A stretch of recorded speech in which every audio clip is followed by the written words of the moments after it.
liboso nanga na ngomba esika lobiko nange kouta awa nakoki te moninga malamu ya nolanga. Recueil des prières de divin d'Inanga. Par la révélation, grâce à l'actualité céleste, une âme sincère se répand devant le Seigneur. Préfacé par Père Katambai, octobre 2025. Recueil des prières de divin d'Inanga. Préface. Frère divin d'Inanga Dianzambi, fils du Père Katambai, visionnaire de l'Église Corps des Jésuites Travail, centre de sainteté, comme tout enfant de Dieu qui jouit de la croissance selon Ephésiens 4, 11 à 17, après avoir consommé la révélation des dieux dénommée l'actualité céleste au pied du prophète, Dieu a permis qu'il touche à l'abysse de l'épreuve, là où vivre devenait quelque chose à redouter, comme un pari. Quand l'homme est faible et qu'il devient fort, et quand il se trouve à la frontière entre la vie présente et la mort, et Dieu lui parle, c'est alors qu'il a répandu son âme à Dieu. Par cette connaissance excellente que Dieu lui a accordée, cela aidera aussi tous les prédestinés du Seigneur, même après notre génération. Il a prié à son Dieu demandant à ce qu'il le rende davantage parfait et cette communion avec souhait ardent que tout le monde accède à la vérité. Après tout, l'œuvre expiatoire sera accomplie dans le corps, les âmes et les esprits de tous les prédestinés. Par la foi, nous nous révérons et nous nous reconnaîtrons ici-bas, qui sait, mais à sa droite bien sûr, que ceci aide tous les prédestinés et que la vraie foi soit bâtie pour ceux qui arrivent dans la grande famille éternelle dont Jésus-Christ est l'aîné d'une multitude de frères, selon Romains 8, 28 à 30. Et pour ceux qui sont déjà dans le Seigneur, que ceci affermisse la vraie foi par le Saint-Esprit.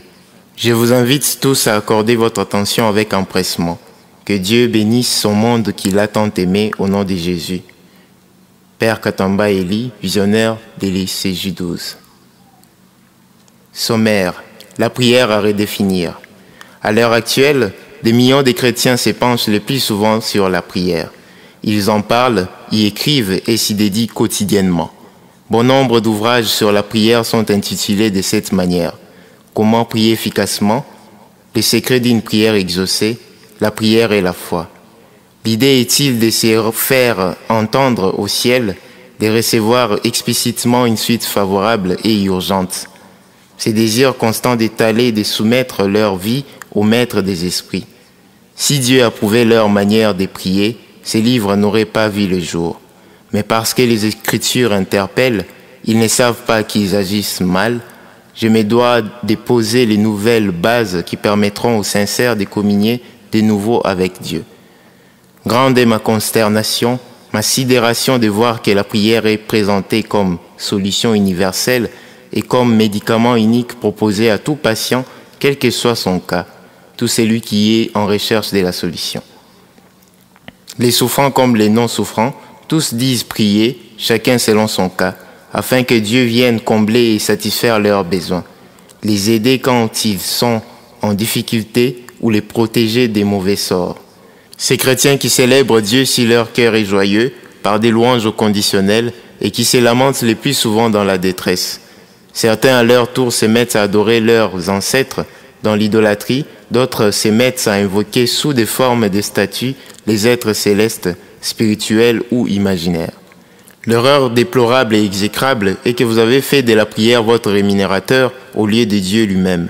Vous ne gênez que pour avoir, pour vous-même, vous ne priez que pour demander. Si Dieu avait institué la prière pour que les nécessiteux viennent en masse recevoir leur part, alors les conditions de ceux qui pratiquent la prière seraient les plus optimales comparativement aux autres. Pendant que les uns pensent pouvoir devenir riches, mais d'autres, sans y penser, sans même les demander dans des longues prières, se retrouvent gâtés de tous les moyens financiers. Ecclésiaste 6, 1 à 3. En effet, le combat spirituel, qui n'est pas une prière mais plutôt la mise en exergue du pouvoir nous légué par Christ, est en vogue à ces jours car les méchants ont trouvé là-dessus un moyen d'exprimer leur colère qui n'est aucunement sainte, de s'entretuer par des paroles de haine contre leurs proches avec l'idée que la cause de leur malheur proviendrait d'un homme. Ils ont changé des cibles et tordi à leur entendement les formes sacrées. Motivés par les besoins, chacun a été amené, enseigné à user de la prière comme monnaie pour recevoir du ciel un quelconque service miraculeux, mariage, guérison, fécondité. Font-ils alors des transactions marchandes avec les marchés célestes? Ou considèrent-ils qu'ils devraient être subventionnés, supportés ou sponsorisés par les Très-Hauts? Pour avoir mortifié leur corps avec l'idée qu'en priant beaucoup, Dieu rencontrerait à l'instant leurs problèmes, un grand nombre de chrétiens sont initiés au néant pour devenir après renégats, plus incrédules au point de proférer des blasphèmes à l'endroit de celui qui est assis sur les trônes. Et plusieurs ont remis en cause son existence. Tout cela est dû au mauvais point de départ, celui d'imaginer la grandeur de Dieu et de se dire « Tiens, il a tout, donc il doit obligatoirement me donner un peu ». Sans s'en rendre compte, déjà l'attitude prise est celle d'un mendiant qui n'a même pas de miséricorde pour Dieu. Si je devais parler du pire investissement de toute l'éternité au regard de la perte la plus colossale, alors je dirais que c'est la création qui s'avère le plus grand fiasco.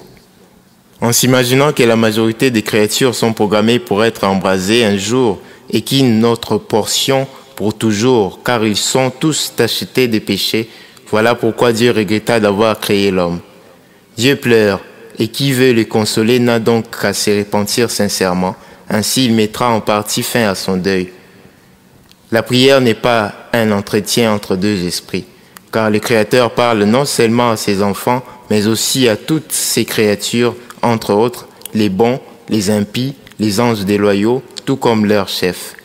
Job 2, 1 à 7, Luc 8, 29 à 31, Genèse 4, 9 à 14. Mélangez le chaud et le froid pour devenir tiède. J'ai vu des veuves, des indigents et des malheureux crier à Dieu, pleurant amèrement dans les parvis du Seigneur. Ceux-ci espéraient recevoir de l'aide, du secours. Certains passaient quasiment tout leur temps à l'église, pas parce qu'ils voulaient s'humilier ou pratiquer la justice, mais à cause de la faim, du manque.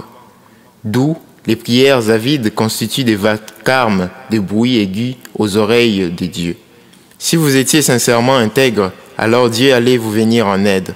Mais c'est parce que les hommes sont en conflit avec Dieu que ces derniers les chargent des malédictions opiniâtres et des problèmes terribles et sans solution.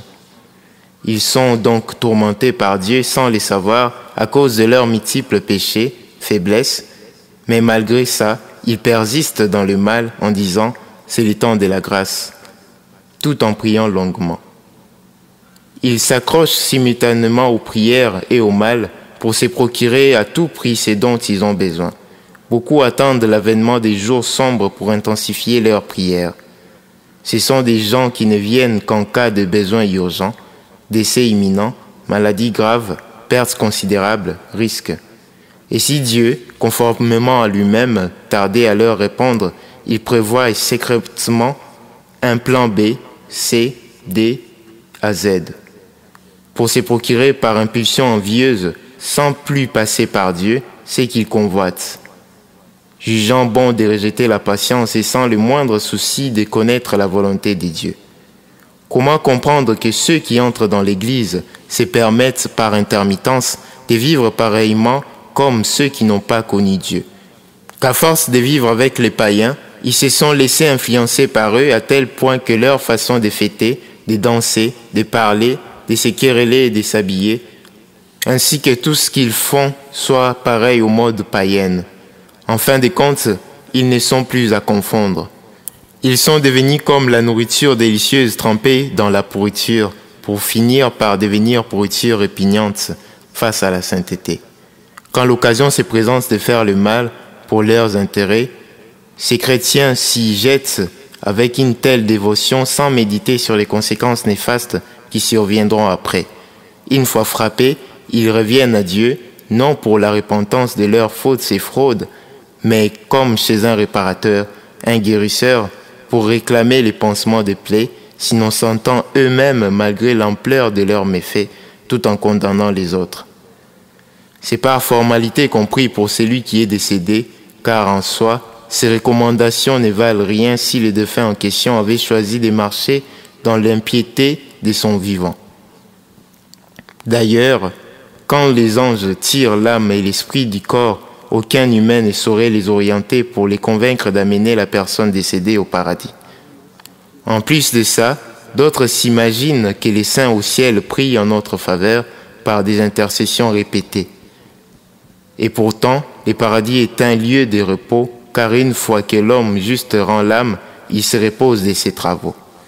Il nous est dit de demander au nom de Jésus, Jean 14, 13 à 14, pas de demander à un ange ou à Marie pour obtenir l'accomplissement. À savoir que toute prière demande n'est pas toujours exaucée par Dieu. 2 Corinthiens 12, 7 à 9, Deutéronome 3, 25 à 27.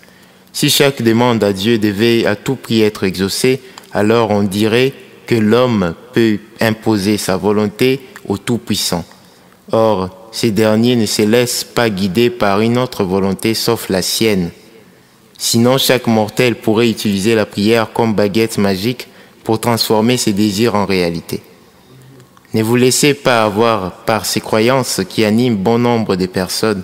Seul celui qui craint sincèrement Dieu est capable de tout selon la mesure tracée par Dieu. Vaincre les ours, combattre seul contre toute une armée, survivre dans la fournaise, parler à tous les animaux domestiques et sauvages pour les inviter dans l'arche, marcher sur l'eau.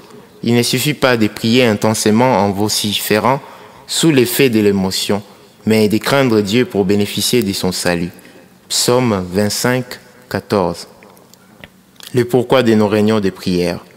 Nous nous rendons à l'église dans le but de communier avec Dieu pour héberger la sémence spirituelle de la nature divine, étant couvert par l'esprit des vérités qui enseigne selon que disent les psaumes, baiser les fils de peur qu'ils ne s'irritent. Pour vaincre les diables lors de ces tentations, vous devez communier avec les trônes, car le diable n'est pas prêt à vous laisser totalement tranquille. Certains disent que quand tout va mal, prie Dieu et cherche sa face, comme si la prière était une audience des demandes des choses qui se trouvent déjà dans le monde physique. Quand nous communions vraiment avec Dieu, non seulement il nous donne la paix, mais il nous comble spirituellement pour avoir de l'instruction divine claire et précise. Ecclésiaste 5, 1 à 2. Prends garde à ton pied lorsque tu entres dans la maison de Dieu. Approche-toi pour écouter plutôt que pour offrir le sacrifice des insensés, car ils ne savent pas qu'ils font le mal. Ne te presse pas d'ouvrir la bouche et que ton cœur ne se hâte pas d'exprimer une parole devant Dieu. Car Dieu est au ciel et toi sur la terre, que tes paroles soient donc peu nombreuses. Nous nous approchons, consciencieux de la grandeur divine et soucieux de berger et de supporter la sainteté, pas par engouement ni par simple sentiment humain, lesquels nous donneraient tort en amont et en aval. Quand on ne se préoccupe pas de participer au culte, qu'on a un emploi du temps toujours rempli et dédié aux tâches répétitives, infinies et éphémères dans ce monde, cela traduit clairement ce qui importe les mortels, son degré d'ignorance, son instabilité qui l'empêche de comprendre à quel point il est crucial de se rendre régulièrement à la maison de Dieu. Il s'absente sans gêne parce qu'il ne sait pas ce que le Seigneur accomplit dans les âmes et les esprits des fidèles, la valeur ajoutée apportée pour les saluts et la délivrance progressive et intégrale des brebis. Hébreux 10, 24. C'est quand il se sent bien portant qu'il trouve accessoire d'entrer dans les parvis.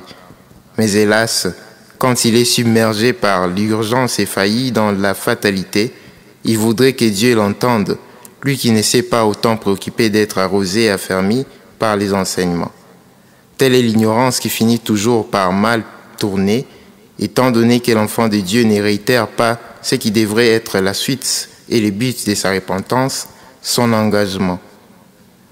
S'il paraît normal de passer 8 à 10 heures par jour au cours ou au travail, c'est-à-dire plus de 50 heures par semaine à son occupation, 7 à 9 heures de sommeil, ce qui fait en moyenne encore plus de 50 heures par semaine, enfin 5 à 7 heures de divertissement par jour, Allez-y comprendre. Alors qu'il vous est demandé seulement près de 3 heures par séance des cultes, multipliées par 3 fois pendant une semaine. Pourquoi donc une telle lassitude et lourdeur du corps lorsqu'il s'agit d'assurer son éternité? Si dans les moindres devoirs vis-à-vis du Seigneur, vous vous montrez si incapable, qu'en serait-il si, en plus des formes ordinaires, vous étiez contraint de faire des sacrifices jusqu'au point de subir des supplices au nom du Seigneur? Et si dans ces exigences minuscules, vous ne vous montrez pas à la hauteur, alors qu'en serait-il si de plus vous subissiez la persécution? Avec une telle mollesse, comment prétendrez-vous louer et adorer Dieu? En effet, on se rend compte qu'on a affaire à des brebis léthargiques qui font de la peine à leur berger et à Christ. S'il fallait venir pour avoir du cash ou faire un vœu miraculeusement matérialisé sur place, ils auraient tout abandonné pour ne jamais s'absenter et aucun d'eux n'aurait de justification pour expliquer son absence. Savez-vous ce qui arriva à Vashti après que celle-ci s'obstina de rencontrer les rois? Savez-vous ce qui arrive à ceux qui ne rencontrent pas les rois éternels? Qui est la lumière? Ne sont-ils pas systématiquement relégués et livrés à la merci des ténèbres?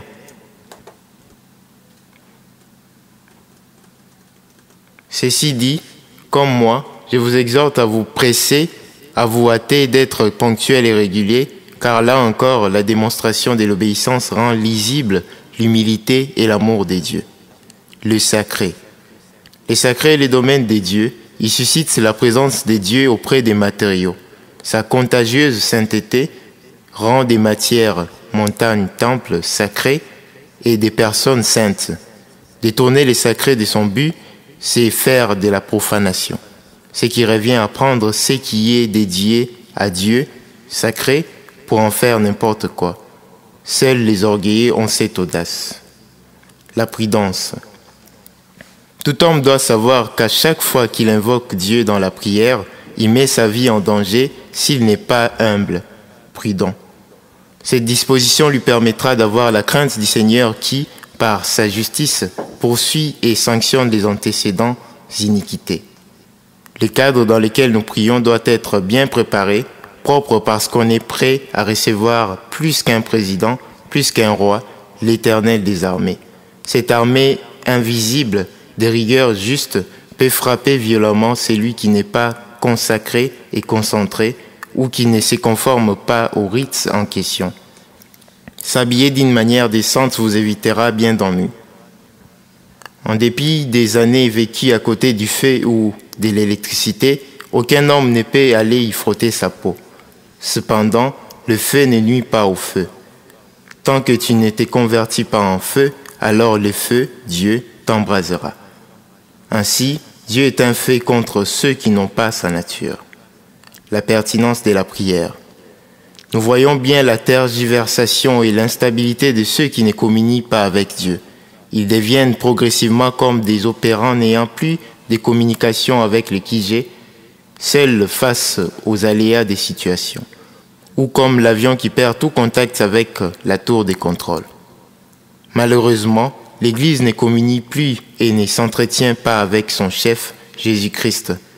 À l'heure où Dieu dit « il n'y a pas d'Église », gravez la situation d'autant plus que Dieu ne se révèle plus et que l'absence de la sainteté s'est fait davantage remarquer. C'est par la prière que l'homme devient accompli, parfait et accoutumé aux grâces célestes, étant de plus en plus embelli de pureté et surtout de la sainteté. Marie, mère du Seigneur, n'aurait pu devenir la Marie que nous connaissons tous sans être passée par la prière. Tous les saints de la Bible qui nous ont marqués n'auraient pu atteindre ces niveaux de spiritualité et d'intégrité sans passer par la prière. Ce qui est impossible aux philosophes de connaître, car n'ayant pas pu atteindre ces niveaux, ils cherchent à rejeter la faute sur Dieu, s'étant eux-mêmes disqualifiés en disant qu'il est impossible de trouver la vérité. C'est dans la vraie prière qu'on connaît la vérité et qu'on peut voir la lumière véritable. Donner raison à un incrédule dans ses arguments limités, c'est avoir tort. Dieu abandonna le souverain sacrificateur Élie et ses enfants. Au temps des prophètes, il y en avait peu qui disaient la vérité comparativement à ceux-là qui n'étaient pas envoyés par Dieu dans les temples. À l'époque de Jésus, les maîtres de la loi, scribes, pharisiens et d'autres, étaient déchus et ne pouvaient rien comprendre de la révélation. La question à se poser est: comment a-t-il déclassé ceux qui auraient dû être les plus près de lui pour choisir d'autres et recommencer à zéro? Dans notre génération, le souverain Dieu s'est retiré des temples splendides, des éminents hommes des dieux, pour reprendre le tout avec le Père Katambai, les détenteurs de la vérité pour l'actuelle génération. Tout ça parce que les vieux prophètes, prédicateurs, ne communiaient pas constamment avec lui. C'est-à-dire qu'ils ne sont plus en contact ni en relation, raison pour laquelle il leur dira « Je ne vous ai jamais connu », parce qu'ils ont laissé de prier à la manière des dieux. Ces fameux conducteurs ont perdu la grâce de voir ce qui est céleste pour les rapporter aux fidèles. Ils substituent la révélation des dieux par des prophéties cousues de toutes pièces par l'esprit des mensonges qui est leur père, afin qu'il n'y ait pas rupture des stocks dans leurs enseignements, quand bien même que Dieu ne communique pas avec eux.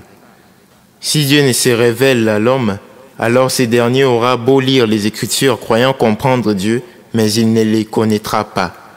Dieu peut apparaître à un homme aujourd'hui en pleine rue, malgré tout ce que ce dernier peut maîtriser sur la Bible, il ne pourra le recevoir à moins que Dieu se laisse découvrir. Au pire, la personne peut le dédaigner, le rejeter ou même se moquer de lui. Genèse 18, 1 à 10, Genèse 19, 1 à 3. Un téléphone débranché a pour finalité l'extinction et la feuille détachée de l'arbre devient sèche dans le temps. Ainsi, la prière se veut donc vitale pour l'homme dont l'avenir et les devenirs sont contraints à la mortalité et à la perversion. Dans la prière. La prière ne commence pas au moment où l'on ouvre la bouche ou quand on le fait intérieurement. Qu'est-ce que l'homme peut dire de nouveau à Dieu sans que ces derniers les sachent à l'avance et les permettent d'arriver? Matthieu 6, 7 à 8. La prière, c'est le constant déversement de Dieu dans un être qui s'est vidé d'autres substances, la corruption et la perversité, pour ne recevoir que les perfections de Dieu. C'est l'incorporation, l'intégration et l'inclusion parfaite d'un être en Dieu afin de devenir identiquement comme Dieu.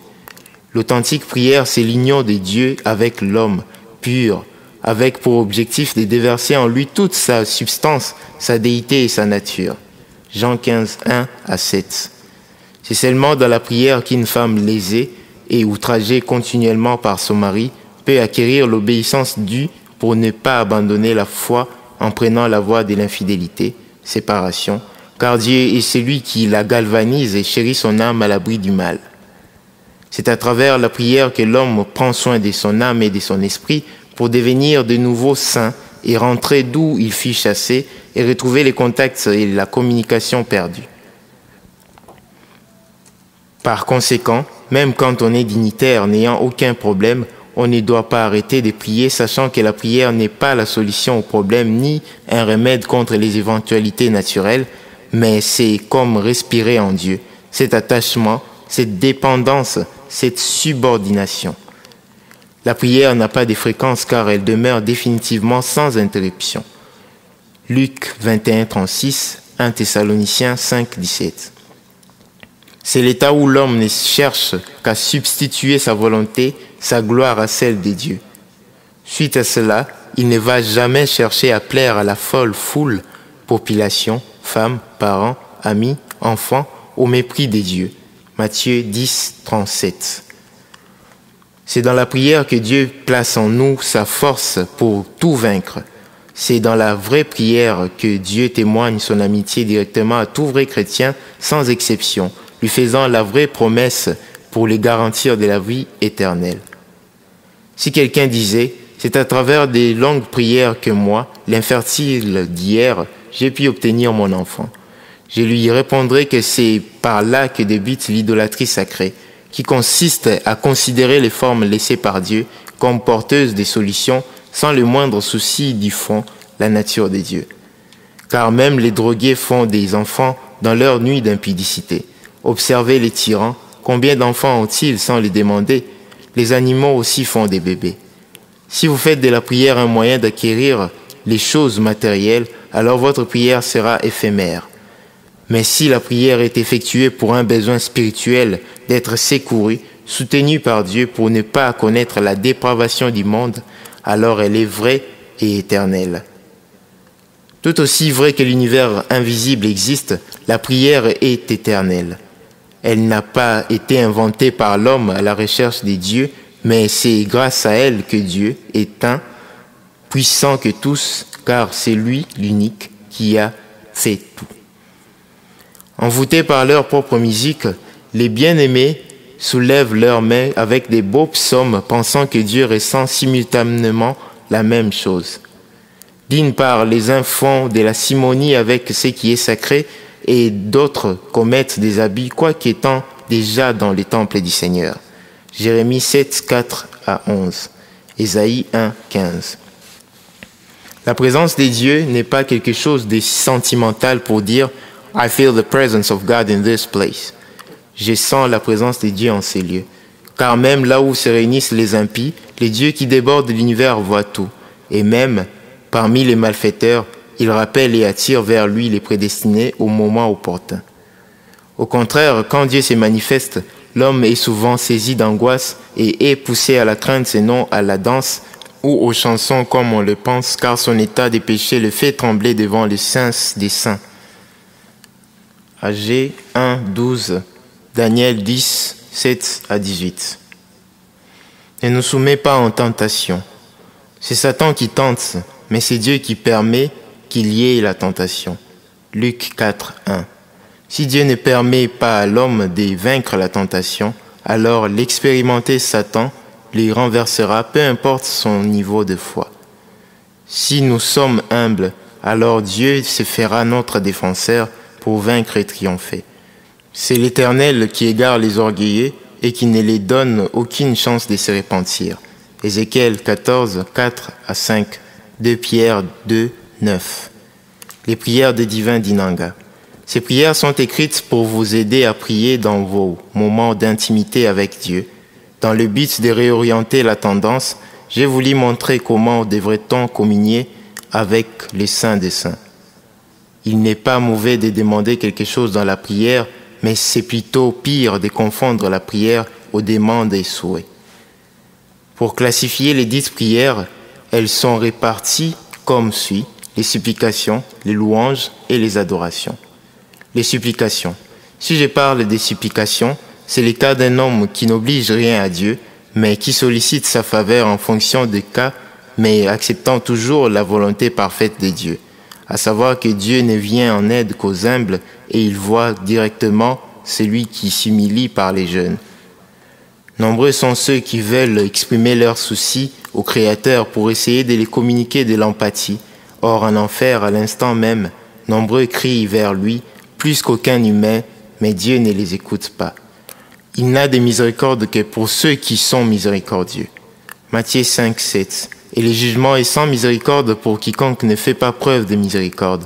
Or, on vous mesurera avec la mesure dont vous serez servi pour les autres. Comment un égoïste peut en appeler à la bonté, Dieu? Qu'un orgueilleux coincé en appelle-t-il à l'humilité, Dieu?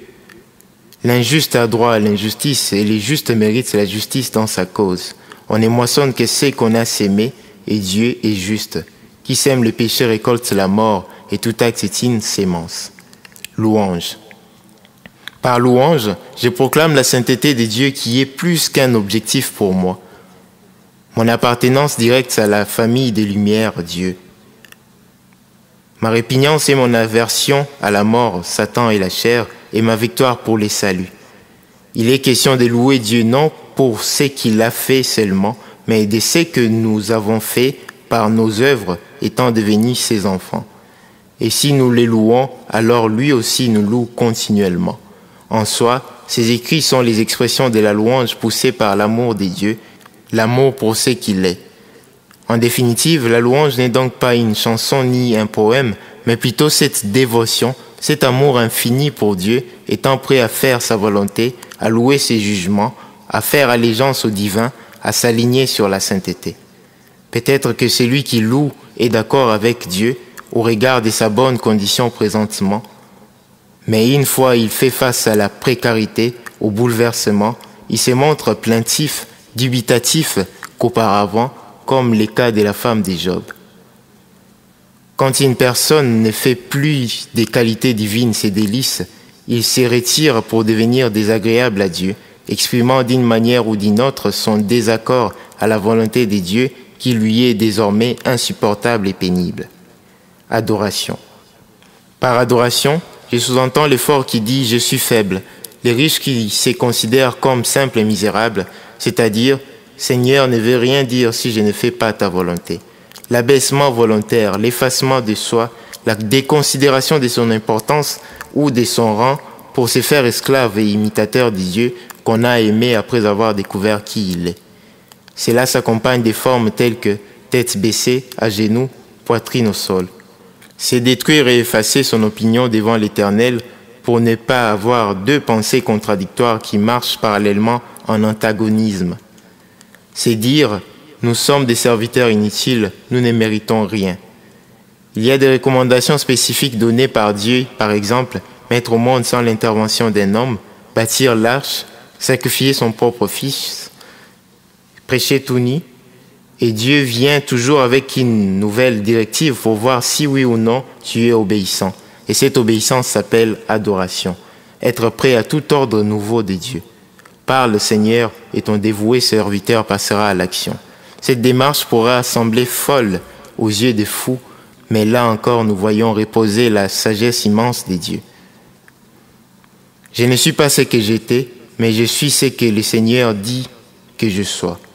Je ne touche pas à ce que j'aime, mais j'accepte ce que Dieu me présente.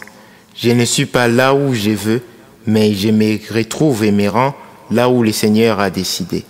L'adoration nous aide à ne pas nous évader de la sainteté pour notre malheur, ni relever la tête pour les braver. Eux, ils viennent à l'église parce qu'ils ont entendu parler des miracles, des prospérités. Voilà pourquoi ils viennent comme des chiens reniflants, la langue dehors, parce qu'ils sont confrontés par diverses difficultés.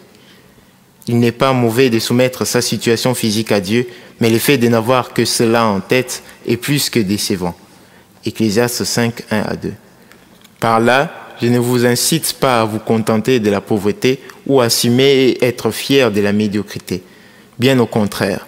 Mais le problème, c'est la faute des appelés qui ne connaissent pas le pourquoi ou la raison de l'appel.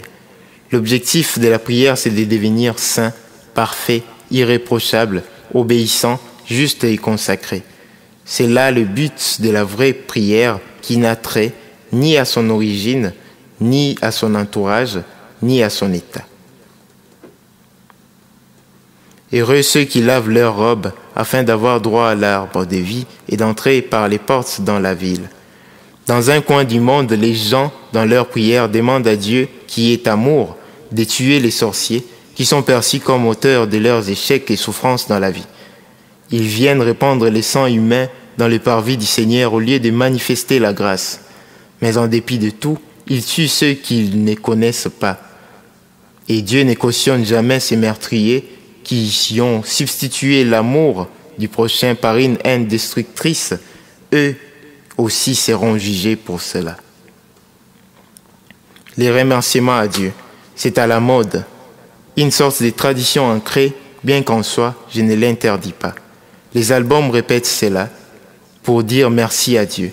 Et cette tendance a même été amplifiée de sorte qu'après chaque événement agréable, on appelle louange le fait de chanter les bienfaits de l'Éternel.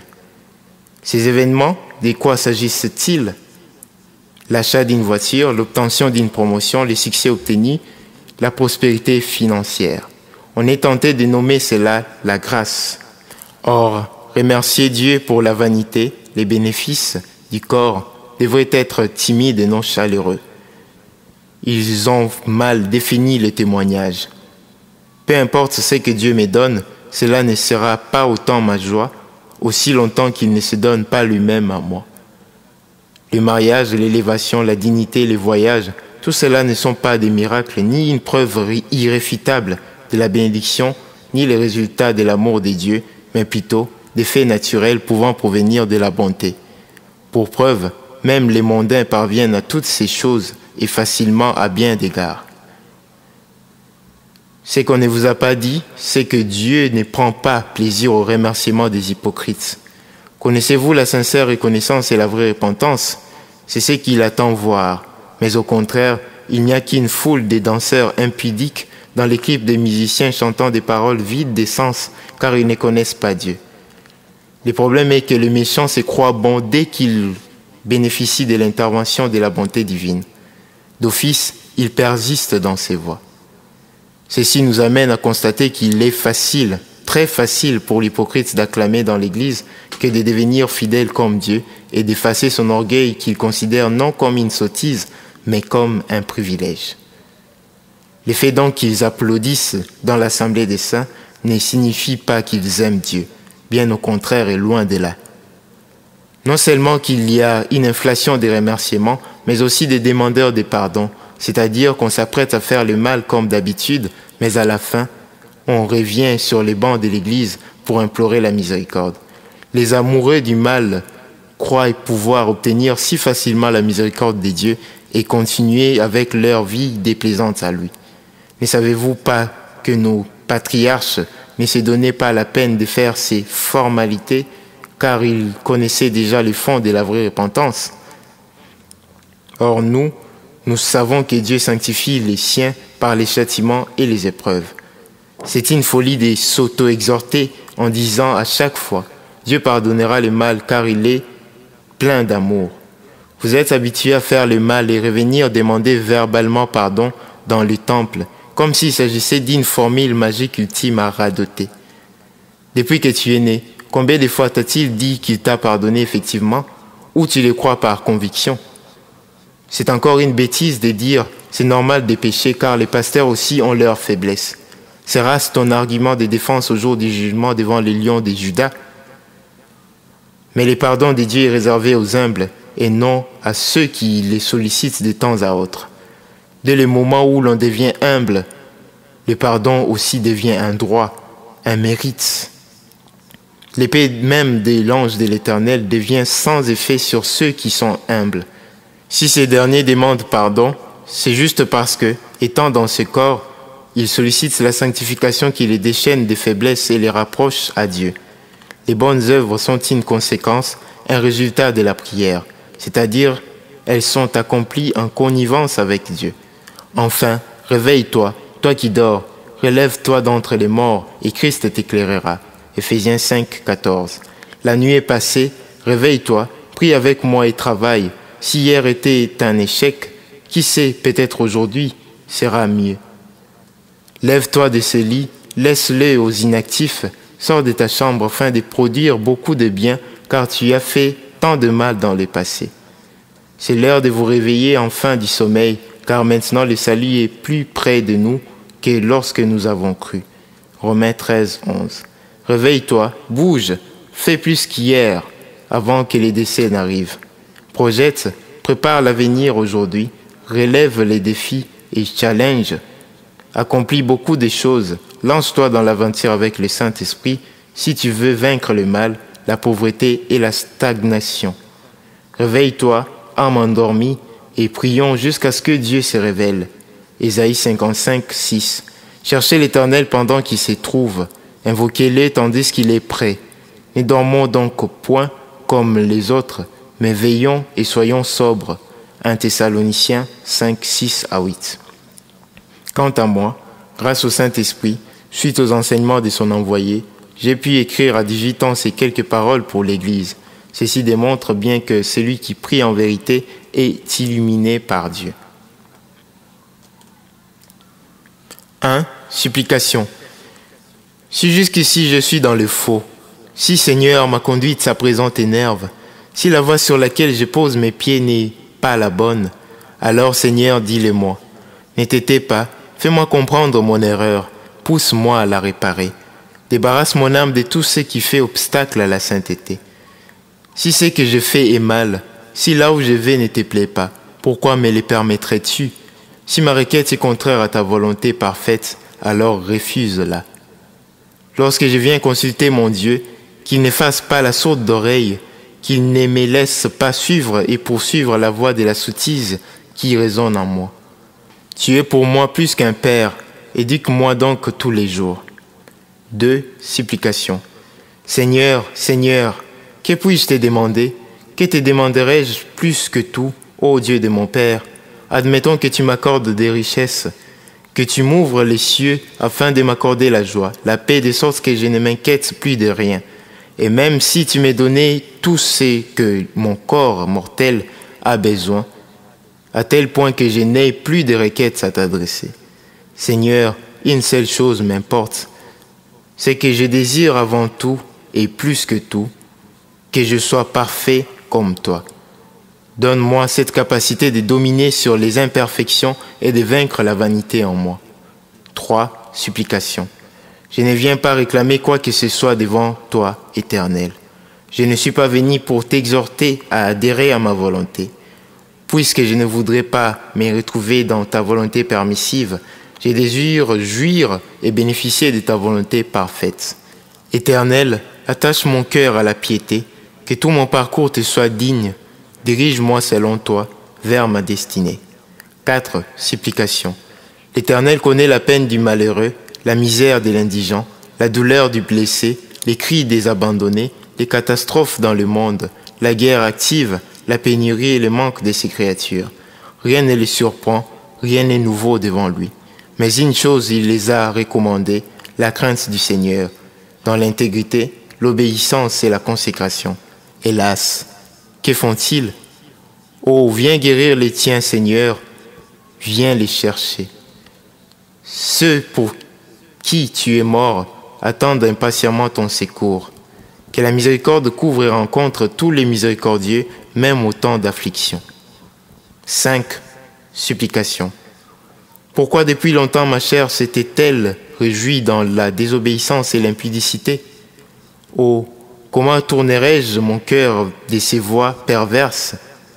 Est-ce qu'un détenu pourrait se libérer seul? Dans ces marécages, peut-on s'en sortir par soi-même? C'est pourquoi j'ai besoin de ta miséricorde, Seigneur, aujourd'hui. Répare cette âme qui te veut. Que ta grâce me visite et que ton amour me rattache à toi. 6. Supplication. Pour un foyer. Ramène dans ta présence ma famille. De même que ta miséricorde a su me faire entrer ici, que ton esprit m'a convaincu du péché pour trouver le salut. Autant j'implore ta grâce, ô Adonai, sur mes frères et sœurs, avant qu'il ne soit trop tard. Qu'ils parviennent à connaître Dieu, que nous communions tous avec toi, que nous quittions la captivité et la servitude du péché pour rejoindre l'adresse des dieux, que nous jussions de ton pardon pour devenir, coûte que coûte, miséricordieux. 7. Supplication. Si l'Éternel sort d'une maison, alors celle-ci restera plus qu'un tombeau. Quand l'Esprit des dieux s'en va, alors le royaume des ténèbres en profite pour régner. Quand la lumière s'éloigne, les ombres des ténèbres gagnent tout le terrain et tous s'encellent. Ô pitié, Seigneur, ne t'en va pas, ne me laisse pas seul errer. Quand tu n'habites plus dans une personne, cette dernière est semblable à une dépouille mortelle. Ta lumière indispose les ténèbres, ta luminosité dérange les adorateurs du mal. Ta vérité est gênante aux oreilles des menteurs, ta paix est haïe par les rabat-joie et les troubles faits.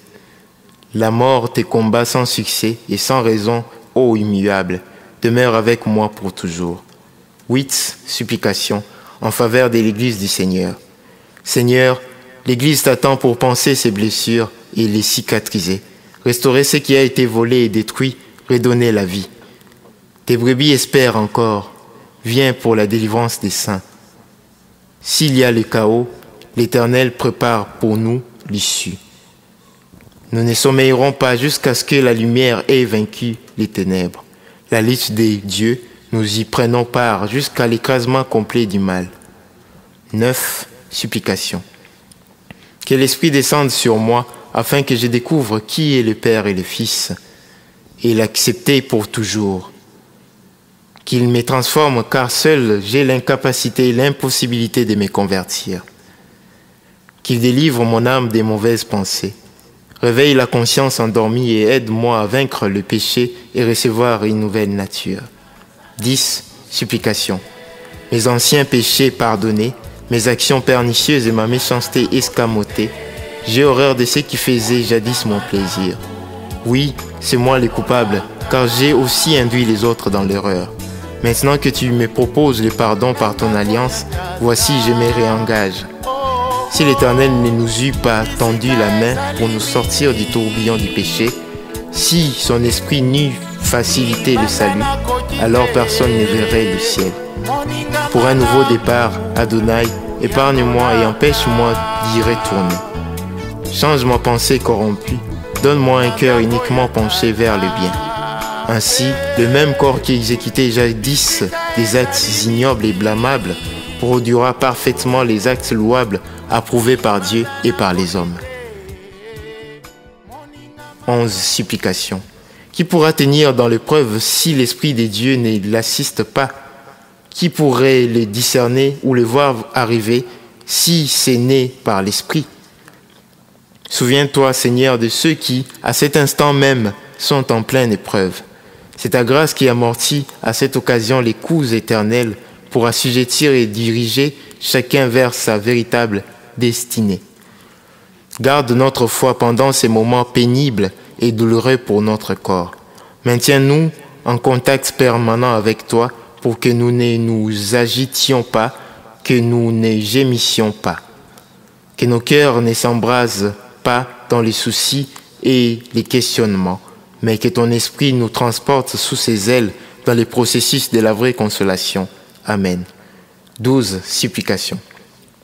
Voici venir l'Éternel, tenant son épée, pour faire du mal à celles et ceux qui, en eux, se trouvent la trace de Satan. Nul ne sera épargné de la mort, excepté celui qui lui est semblable. Voilà comment il traite ses créatures lors de l'ascension de sa fidélité et de sa justice. Il n'est plus prêt à pardonner.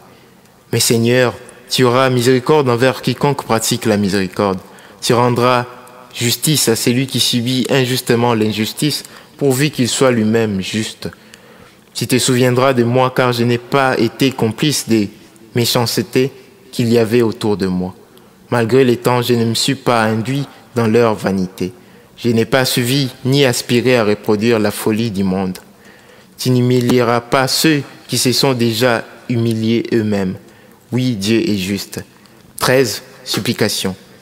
Il y a dans l'homme une nature qui fait déjà l'objet de la pourriture, et cette nature réside dans son sang. Mais nous avons connu le fond d'en haut, la nature excellente qui ne faillit point. Nous te prions, ô Dieu, de nous sanctifier, de nous communiquer ton sang, afin que nous ne chutions point et puissions vaincre comme notre Seigneur. Nous sommes de ceux-là qui ne désirent plus vivre selon eux-mêmes. Par ton sang, guéris nos esprits malades et affranchis nos âmes des liens du péché. 14. Supplication. Éternel, surveille mes pas, apporte-moi ta lumière et coopère avec l'homme nouveau que je suis devenu grâce à toi. Tourne ta lumière vers moi, car j'ai longtemps été sujet de la dictature des ténèbres. Si je t'appelle, c'est parce que tu peux m'entendre depuis ton trône avant qu'il ne me soit trop tard, avant que l'homme épuise ces 2 premières étapes d'éternité. Jésus-Christ, ma nouvelle année, l'année de ma délivrance. Jésus-Christ, ma bonne année, qui jubile mon cœur et vers qui je pose toute ma foi et toute ma gratitude. Jésus-Christ, ma nouvelle vie qui ne finira jamais. Jésus-Christ, la fin de ma mauvaise vie et le commencement sans fin de ma nouvelle vie. Jésus-Christ, la raison de ma repentance. Jésus-Christ, mon soleil levant, qui emporte avec lui toutes les formes de nuisances des ténèbres et qui restitue ce qui m'a été volé, la vie. Jésus-Christ, les remparts des fidèles et l'ami de ceux qui ont l'amour. 15. Supplication. Prière en faveur d'une nation. Seigneur, que ton peuple soit multiplié autant de fois et que ses habitants n'oublient pas ton nom. Qu'ils ne pratiquent pas l'idolâtrie sacrée, mais que leurs fils bâtissent et aient une vie meilleure que leur père. Que tu bénisses sa diaspora. Si nous abandonnons les mensonges et la voie d'orgueil, tu nous feras tant de bien. Ainsi, nous aurons communément la bénédiction inépuisable de Dieu. Ô Dieu, ta paix nous aidera à trouver la dignité. Accorde-la nous. Exempte-nous des calamités quand nous obéissons à ta parole. Remplis les cœurs purs d'amour et d'humilité, alors nous deviendrons plus grands. Substitue les mauvais dirigeants par les bons, les justes, et le pays ira de l'avant. Suscite parmi nous des hommes intègres pour ta gloire. Amen. 16 supplications en faveur des malades. Glorifie-toi, Éternel, pendant que nous t'adressons nos recours. Prince de paix, stabilise l'âme troublée pour que la foi ne tombe pas en faillite. Soulage la douleur qui perce de l'intérieur, toi le calmant à tout problème. Que l'Esprit glorifie davantage le Fils et le Père dans ces moments critiques. Dieu, notre solution, souviens-toi des actes de bonté et viens récompenser les bons. Rien n'est au-dessus de ton omnipotence. Tout ce qui arrive est sous ton autorisation. Donne ta paix et favorise la joie pour les patients. Amen. 17 supplications. Dans l'ignorance, Satan profite d'égarer l'homme. Révèle-toi à moi, Seigneur, par la foi, manifeste-toi et révèle-toi à mon esprit, que mes oreilles t'entendent parler. Embrase, Seigneur, tout ce qui étouffe la vraie foi. Mon besoin est de me soumettre, même si je ne comprends pas. Même quand cela semble difficile, je dois toujours me soumettre et vomir tout ce que le philosophe dit. Réprouver les mensonges, rejeter la mauvaise sémence pour ne laisser que la bonne pour croître. Seigneur, que je ne me perde pas. 18 supplications. Maranatha, le juste attend avec impatience l'installation de la justice pour mettre fin au chaos. Maranatha, reviens au Seigneur, selon ton programme déjà établi, pour que nous entrions dans ton royaume de joie. Les saints du bout du monde à l'autre espèrent et patientent à cause de ta promesse. Tu nous as préparé un monde bien meilleur que la vaine beauté de la modernisation. Nous tiendrons toujours bon.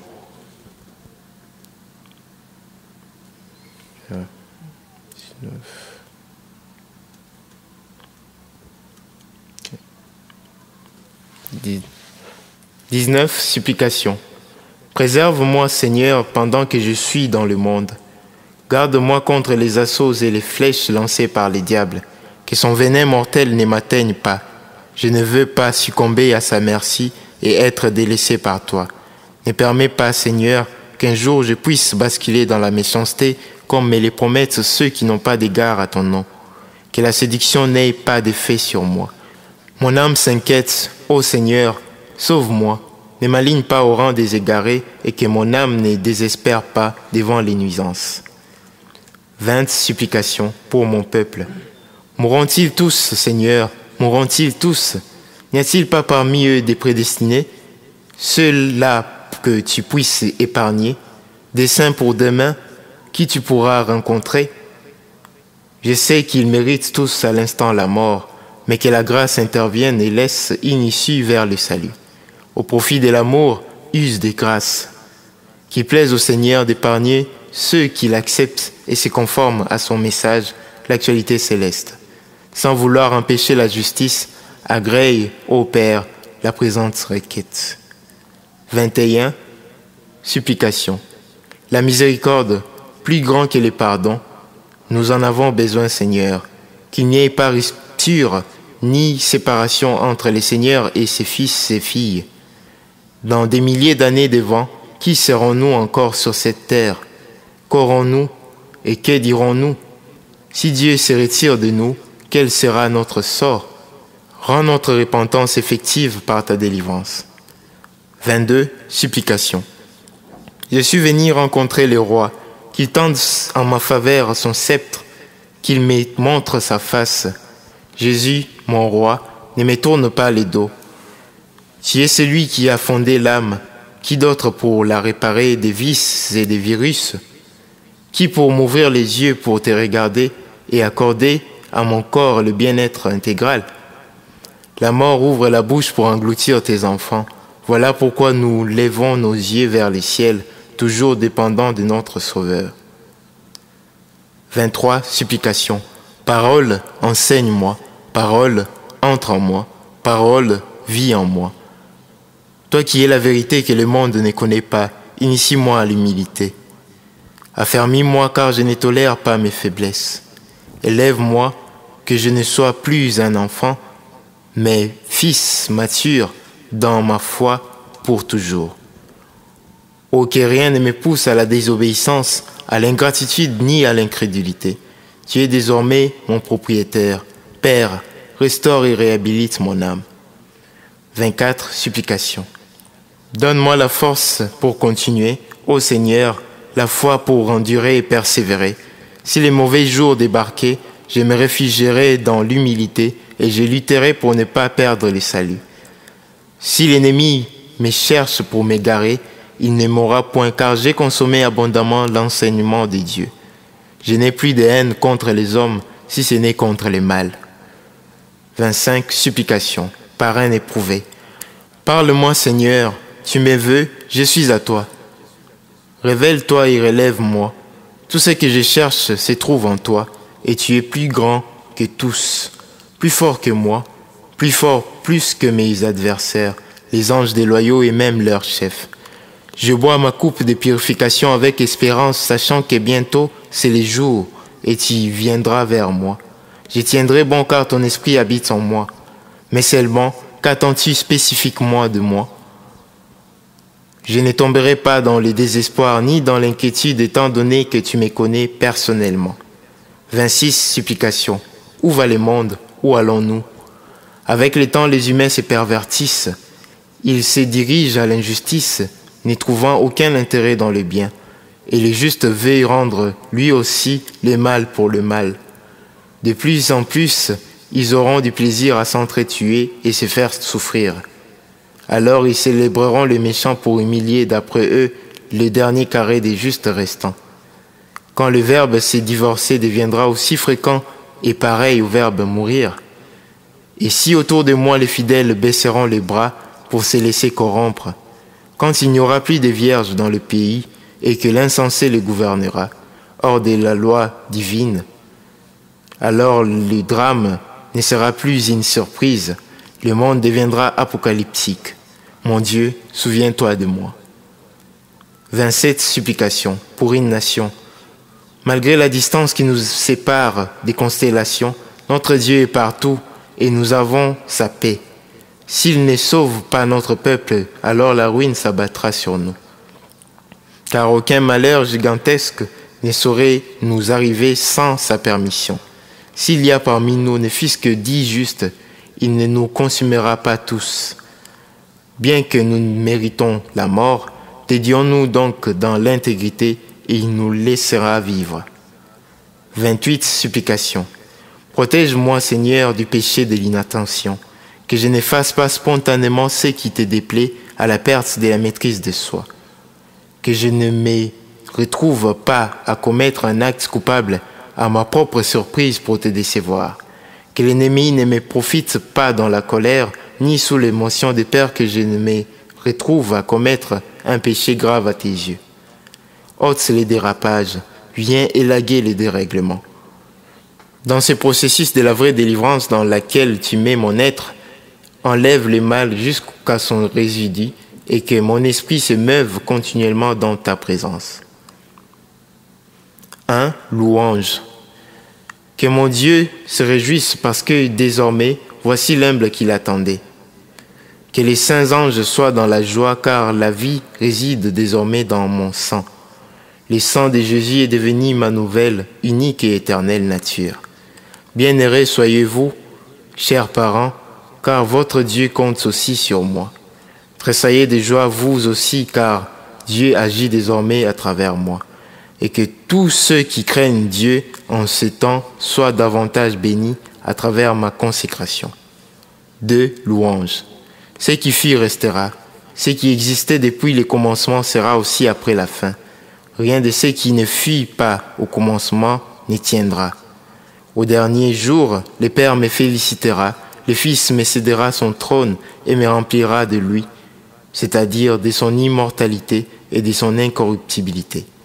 En ces jours-là, Dieu lui-même remerciera les sincères, perdurant sa bénédiction pour toute l'éternité. 3. Louange. Remercierai-je l'Éternel pour les souffles de vie et les jours où il les répandra? Célébrerai-je de tout mon cœur mon Dieu pour avoir créé la lune, les soleils et les constellations, tout en sachant qu'un jour il les consumera? Rendrai-je gloire à Dieu pour les biens et la bonne santé? Que diront alors ceux qui n'en ont pas? Devront-ils se taire au lieu de rendre gloire à Dieu? Pourquoi serais-je pris et séduit par ce qui est fugace et passager? Est-ce cela qui m'importe le plus? En Dieu, même si je n'ai rien, ce qui m'importe, c'est Dieu lui-même. Tout ce qu'il me donnera ne pourra pas m'aveugler les yeux. Je vais recevoir de lui la vraie bénédiction qui est éternelle et invariable. 4. Louange. Je n'abandonne pas mon Dieu. En tout, je proclame victoire dans le nom de Jésus. Je me suis basé sur la fidélité et c'est d'elle que je compte recevoir protection et justice comme rétribution. Rien n'est insurmontable aussi longtemps qu'on garde à l'idée la toute-puissance du souverain Dieu. 5. Louange.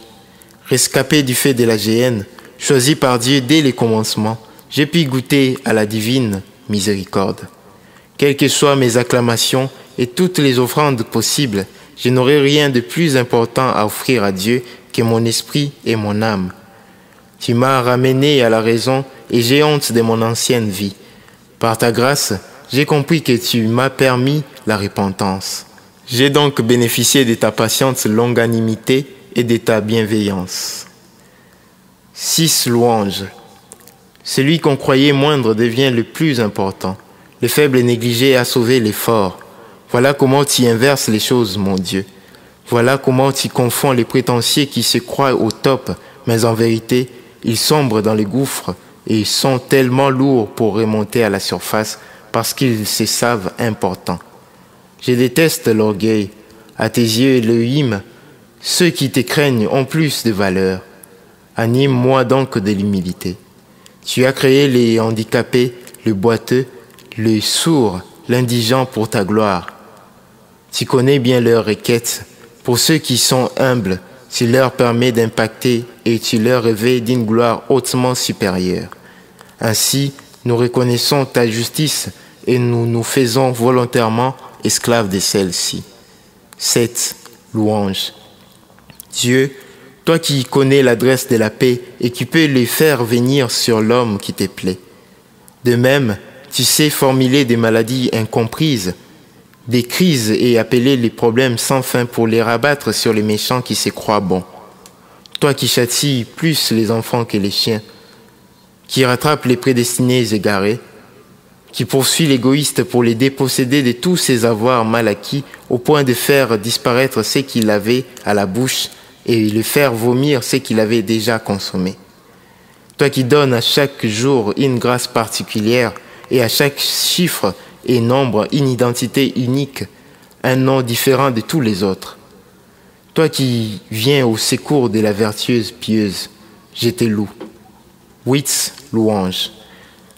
Elohim m'a permis de revoir le jour, m'a soulagé pour que j'arrive encore à respirer l'air, à utiliser mes membres. Il s'est montré bon envers moi pour qu'à mon tour j'aille faire autant pour les autres. Il n'a pas désiré ma disparition suite à son ardente colère, montrant sa clémence et la grandeur de sa miséricorde sur moi. Oui, j'ai l'obligation, le devoir envers la lumière qui m'a saisi pour son compte. Le devoir d'imiter mon Seigneur et plaire à mon Dieu. Tu m'as laissé aller au bout de ma bêtise et de mes envies pour me les faire regretter. Et aujourd'hui, j'avance tête baissée devant toi, mon Dieu, au nombre de mes nombreux crimes passés. Si tu te révèles à moi, alors je t'imiterai. 9. Louange. Tiens bon mon âme, tiens bon.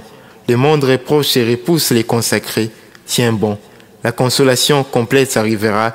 Dieu ne nous oublie pas. Tiens bon. Que n'avons-nous jamais vu? Mais nous ne sommes pas seuls, car il ne nous a pas délaissés et nous avons pour gage son esprit. Tiens bon mon âme jusqu'au crépuscule, car si les méchants savaient où il allait, il se repentirait. Et si les justes oublient où il va, vers les ciels, il s'égare et passe de la vie éternelle à la mort éternelle. Ne te disqualifie pas, ne sois pas hors jeu. Tiens bon mon âme, aie foi en la vérité. 10. Louange. J'offrirai avec joie ce que j'ai à mon Seigneur. Je mettrai à côté une part, choisissant le meilleur pour lui. Mon offrande est d'abord de me rendre pur, de me consacrer pour que mon Dieu m'accepte. Accueille-moi et mon offrande. Ce que je donne physiquement n'est pas comparable à mon âme tout entière dédiée à toi. Je viens s'aimer dans les champs de l'Éternel, et il fera germer les graines au centuple. Je viens enterrer mon vieil homme, car il est utile de mourir avec Christ afin de ressusciter avec lui. Seigneur, tu sais que je t'aime. Seigneur, tu sais combien je t'aime. Je te donne plus que la dîme prouvant ma piété. Un vent de bénédiction souffle sur ceux qui s'aiment. J'accepte de perdre ce que j'ai, ce que je suis, pour avoir ce que tu es. 11. Louange. Je suis oublié des hommes, récupéré pour le salut et comblé au centuple pour la vie éternelle. Né des dieux pour une grandeur indélébile, isolé du monde, consacré à Dieu, omnibileux par la fumée, désormais éclairé par la lumière, vendu par le monde, racheté par Dieu, ami de la lumière, ennemi farouche des ténèbres. 12. Louange. Peu importe mon habitation, le Seigneur y est. Même si je n'arrivais plus à formuler une phrase pour l'invoquer, certainement il me voit pour me venir en aide. Quand il sera trop tard pour les hommes, lui sera dans le temps souverain. Quand même je passerai dans l'obscurité, mon Dieu sera toujours présent pour me rendre très fort. 13. Louange. L'assurance en Christ, la paix, il nous la donne. Nous tiendrons bon car l'Esprit alimente notre espérance. Nous ne démissionnons pas, nos yeux rivés vers la victoire. Si je me renie aujourd'hui, le Fils ne me reniera pas. Si je reste fidèle envers lui, alors sa fidélité me réserve l'incorruptibilité. En Christ, même si je ne gagne rien, lui-même me suffit. Le prix à payer, le martyr est le plus joyeux à cause de Christ qui l'attend de l'autre côté, l'au-delà. 14. Louange. C'est fait, le Christ est mort pour tous les malfaiteurs. Ainsi, tout celui qui ne se considère pas comme malfaiteur n'a pas besoin de sa guérison. Il nous a rattrapés avant qu'il ne fût trop tard. Par son amour, il a voulu mettre en nous sa divinité pour que nous ne péchions plus. Oui, la deuxième maison sera beaucoup splendide que la première, de même que la géhenne est pire que l'enfer. Humilié pour ne plus connaître l'humiliation, délivré pour ne plus redevenir captif. 15. Louange. Bénis soient les gagneurs d'âme, eux qui ont rejeté la honte pour aller appeler à Christ ceux qui sont en dehors de l'enclos, pour que la salle de fête soit pleine de convives au dernier jour. Bénis soient ceux qui ont suivi Christ pour les biens éternels. Bénis soient les convertis qui délaissent la fraude, qui abandonnent la corruption, qui se dépouillent du profit du péché en portant leur croix, bien que les ignorants ne les comprennent pas toujours. Bénis soient ceux qui reconnaissent Dieu comme auteur de leur souffrance à cause de leur vie ancienne, car Dieu viendra les délivrer à la fin du châtiment. Bénis soient les chrétiens qui considèrent les offenses des autres à leurs égards comme tremplin pour les pousser à maximiser la bonté envers les autres au lieu de noircir leur cœur. Que Dieu bénisse les éprouvés qui, pour Dieu, acceptent la volonté du Seigneur. Bénis soient ceux qui réalisent qu'ils sont mauvais. C'est là même le point de départ de la vraie repentance. Bénis soient ceux-là qui rejoignent le Seigneur, estimant que rien n'est plus valeureux que lui. Bénis soit celui qui veille sur les brebis, dont la sanctification est bénéfique à tous. 16. Louange. Je ne donnerai plus à mon corps l'occasion de pécher. Jamais je n'applaudirai le malin rusé. Au contraire, il sera en horreur à Dieu. Si tout va mal, que l'hostilité s'en prend en moi, mon espérance, comme une fournaise, ne rétrécira point, car c'est pendant ces moments que ma victoire sera doublement récompensée. plein de joie dans le Seigneur. Adroit au repos, celui qui est parfait. L'humble est adroit à l'élévation, l'orgueilleux mérite l'opprobre, l'égoïste la misère. 17. Louange. Que le Père bénisse l'Église qui est l'épouse de son Fils. Que l'Esprit transporte cette Église dans la vraie consolation, lui les guide et la direction. Que le Fils mette dehors les loups, les hérétiques, les mauvaises herbes dans l'enclos. Qu'il ne permette jamais à la chair de prendre la parole du haut de la chair. Que tous n'aient que Dieu pour sagesse, la fidélité comme protecteur, l'humilité comme force. 18. Louange. Je me remets à l'Éternel, je me consacre à lui, je me réfugie en lui par humilité. Ma foi, ma vie, mon sort, tout à lui. Malgré tout, j'obéirai à mon Seigneur comme au départ. Je viens vers toi, Seigneur, guide-moi par ton esprit, de peur que je ne me perde. 19. Louange. Louons les dieux qui n'oublient jamais les châtiments de nos fautes pour la purification, qui nous entend et nous répond, qui paye chacun ce qu'il mérite. Oh, je suis touché lorsqu'une victime n'emprunte pas la voie de la vengeance comme tout homme le ferait, mais elle manifeste au contraire la compassion de même que Christ nous a traités. 20. Louange. Aux humbles, vous qui êtes la fierté de Dieu, pour qui il est mort et ressuscité, à qui il a fait la promesse, en qui il met son esprit. Qui peut vous atteindre car le Tout-Puissant vous protège? Vous qui les diables jalousent, car il ne parviendra jamais à devenir humble comme vous. Vous qui vous êtes donné la dernière place, et Dieu vous réserve la première.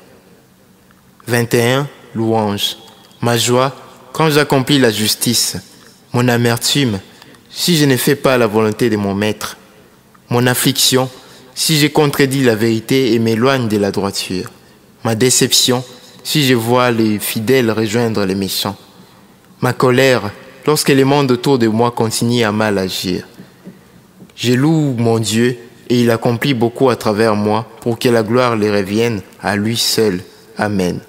On parlera de ceux qui ont craint Dieu, même au milieu d'une génération moisie, d'un peuple menteur. Moi, je craindrai Dieu. 22. Louange. Louez Dieu quand vous verrez s'accomplir la prophétie. Louez-le au jour du malheur comme au temps d'allégresse. Dans le deuil et dans les festivités, louez Dieu. Louez Dieu lorsque vous serez devenus parfaits, purs d'âme. Louez Dieu parce que vous êtes d'accord avec ses décisions, sa volonté. Louez Dieu car il vous a élus. 23. Louange. Dieu de mystère, tu révèles l'inconnu à l'ignorant afin qu'il devienne avisé. Que sais-je que tu ne sais pas? Tes mystères dépassent mon intelligence. Qui peut réussir à ton examen sans la complicité du Saint-Esprit? Mon petit cerveau a du mal à appréhender l'éternité passée. Où étais-je quand tu as fondé le monde et quand tu étais seul sans avoir commencé à créer? Mon âme ne parvient pas à comprendre sur quel support la lourde planète Terre s'appuie-t-elle pour rester suspendue dans les quasi-vides sans chuter. Mon petit cerveau peine à imaginer ta grandeur et le fait que tu débordes l'univers visible et invisible, de sorte que ceux-ci n'arrivent à te contenir. Même quand j'ai dit « Dieu grand », je ne puis peser cette immense grandeur, et il est inconcevable d'estimer la longueur de cette grandeur dans l'espace. Ma pensée est épatée de voir que tu t'es fait un corps physique pour t'identifier à la condition humaine et pour subir les sorts des misérables mortels que nous sommes, après avoir vécu dans une condition modeste. Moi qui ne connais pas les kilomètres de l'univers, les poids des constellations, le nombre d'espèces disparues, l'extrémité du monde physique et bien d'autres mystères et phénomènes. Mon propre corps ne saurait imaginer effectivement les 1% de joie qu'il y a dans ton paradis. Ma calculatrice ne saurait écrire le nombre d'années de l'éternité à venir. Je ne sais pas deviner par moi-même si les défunts qui quittent ces mondes se trouvent à ta gauche ou à ta droite. Comment sont les anges? Comment chantent-ils? Voilà les termes et les limites de mon imagination, ainsi que mes questions sans réponse. Ouvre-moi l'œil et que ton nom soit sanctifié par moi. 24. Louange.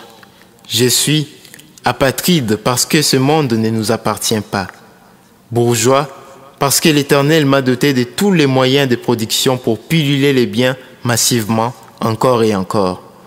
Riche parce que le Très-Haut m'a comblé excessivement des biens éternels, des grâces excellentes et m'enrichit davantage. Béni, car mon être devient le centre de sainteté, le siège de la vraie bénédiction. Victorieux, car rien ne peut égaler ma foi. Sincère, car Dieu a fait asseoir sa vérité en moi. Courageux, car je suis rempli de justice et dépouillé de lâcheté. Sage, car je ne marche plus selon les voies des hommes. 25 louanges. Rendre gloire à Dieu quand on est juste, glorifier l'Éternel parmi les saints, reconnaître ce qu'il est pour enfin devenir comme lui, l'accepter pour avoir droit à la vie, se sanctifier pour les rencontrer, adorer pour lui être agréable, se repentir pour être sauvé, croire parce qu'il est la vérité, contempler car il est merveilleux, illimité, imiter pour le ressembler, suivre Christ de tout cœur car il mène au Père, se rabaisser devant Dieu pour trouver miséricorde, s'approcher pour l'écouter, se régner pour acquiescer à la vie éternelle, renoncer à sa personnalité, à son héritage pour avoir celle de Christ, demeurer loyal jusqu'à la fin car il aime la loyauté. 26 louanges.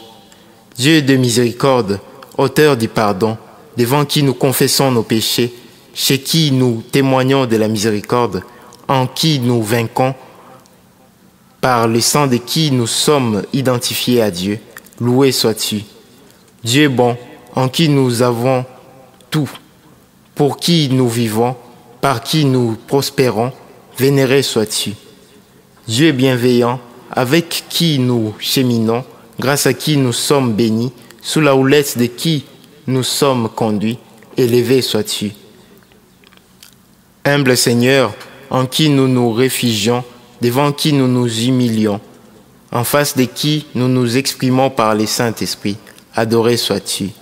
Dieu juste, en qui nous avons confiance, au regard de qui nous sommes justifiés, selon qui nous marchons, sous l'autorité de qui nous nous soumettons, auprès de qui nous rendrons des comptes, célébré sois-tu. 1. Adoration. N'eût été l'amour du Père, le Fils ne serait pas venu. Si le Fils n'était pas venu, personne n'aurait connu le Père. Si le Fils n'était pas rentré au Père, l'Esprit n'allait pas venir. Si l'Esprit n'était pas descendu, le salut du monde n'allait pas être possible. À Dieu soit l'adoration, lui qui nous a programmés pour le salut. Il est venu nous délivrer, nous, les captifs, les aveugles, les pauvres, c'est-à-dire les sincères. Conduis-moi, Seigneur, car les jours sont mauvais. Face au vent fort soufflé par le diable, garde ma lampe allumée afin que je ne succombe pas dans les ténèbres. Tu es le bien-être que j'ai toujours cherché, le bonheur absolu. Tu comptes sur moi et moi je compte sur ton esprit pour réussir. Je ne veux pas être ingrat à ton amour déversé sur l'humanité dans laquelle je ne suis rien qu'une gouttelette de gouttelettes. C'est pourquoi que ma vie nouvelle soit appelée une vie de reconnaissance, de l'engagement et qu'il soit connu de tous que, de mon vivant, j'ai aimé le Seigneur. 2. Adoration. À quoi bon t'appeler Seigneur si l'on n'était pas soumis? La louange, n'est-ce pas être d'accord avec Dieu? L'adoration, n'est-ce pas obéir à l'immédiat à ta voix? Mais voici Seigneur, qu'attends-tu de moi? Ne me laisse pas tâtonner selon ma propre conviction, car je veux cheminer sur la voie de la vraie foi. 3. Adoration. Dieu d'amour, initie-nous à l'amour. Par manque de ta nature, voilà comment nous avons causé du tort au prochain. Si tu nous inities à l'amour, nous communiquerons la vie là où nous avions autrefois propagé les péchés. Ma foi, plus grande que toute épreuve, mon âme, plus pure que jamais, Dieu sait combien je l'aime et l'adore. Il faut que je me sanctifie pour ne pas tomber comme les autres. Soutiens-moi jusqu'à la fin, car c'est à la fin que j'aurai ma couronne. La force de Dieu, mon apanage. La crainte du Seigneur, mon avantage. ma dépendance à Dieu, ma liberté, mon obéissance à lui, mon bien-être, ma persévérance, ma différence. 4. Adoration à mon âme. Ne redoute pas la mort, redoute seulement Dieu. Ne crains pas les menaces, crains Dieu. N'espère pas dans l'homme, puisqu'il est incapable. Espère et crois en tout ce que Dieu dit. Sois loyal d'abord envers Dieu, et il te remarquera et te bénira. Désobéis en tout temps, et avec empressement à tout ce que te suggère l'ennemi. Tous ces bons conseils établis sur base du mensonge pour te pousser malicieusement à la perdition. Ne perds jamais foi, ne doute en aucun cas de la puissance de Dieu, du dernier moment où il décidera la fin des tourments et des tempêtes. 5. Adoration. Ma force ne réside pas dans les formes à ma portée. Mon but est vers les grâces excellentes, l'humilité, la justice et la fidélité. Être là où Dieu m'attend, faire ce qu'il veut et ne rien faire de scandaleux à ses yeux. Voilà ce qui me préoccupe.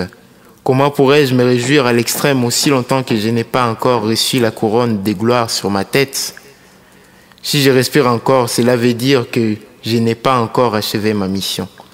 Tenir le long de la route et ne pas être distrait par les éclatements du siècle, voilà une tâche bien difficile à l'homme sans appui, sans perfection. 6. Adoration. Parrain baptisé, inconsacré. Après avoir été dans les aventures du monde, dans une course vers la vanité et dans l'errance, me voici de retour à la maison de mon Père. Je me répands parce que j'ai trouvé le chemin, la vérité et la vie. Je me répands avant qu'il ne me soit trop tard de le faire, car j'ai eu les dégoûts du libertinage et des passions. Je me répands aujourd'hui parce que Christ me l'a permis. Je me répands puisque je suis passé de l'ignorance à la conscience et le Saint-Esprit m'aidera à ne plus tomber car il me soutiendra. Je me répands car mon cœur est profondément attristé dans les regrets de tout ce que j'ai fait en dehors de Christ. Je me répands parce qu'un jour tu me jugeras. Je me répands car j'ai réalisé que quoi que je fasse, la mort est devant moi. Quoi de plus normal que de suivre la vie? Voici mon serment qui confirme mon allégeance à la sainteté. Qu'il soit connu de tous que, de mon vivant, j'ai aimé Dieu de tout mon cœur, de toute mon âme et de toute ma pensée. Seigneur, pardonne ceux qui m'ont causé du tort, car moi aussi, je reconnais avoir agi de même avec les autres. Il m'est impossible de rentrer dans le passé pour réparer. Aie pitié de moi, Seigneur, moi qui répands mon cœur devant toi. De même que j'ai trouvé miséricorde devant ta face, de même qu'il trouve miséricorde. Prends acte de ma décision, de mon engagement et vide-moi de l'iniquité et que dès à présent, je sois gardé dans les lieux célestes. Adieu le monde, adieu ma vie. 7. Adoration, les vœux. Je porterai ma croix pour te suivre, Seigneur. Je n'ai nulle part où aller, car toutes les adresses mènent à la mort et tes voies seules mènent à la vie. Je serai désormais là où tu m'attendras.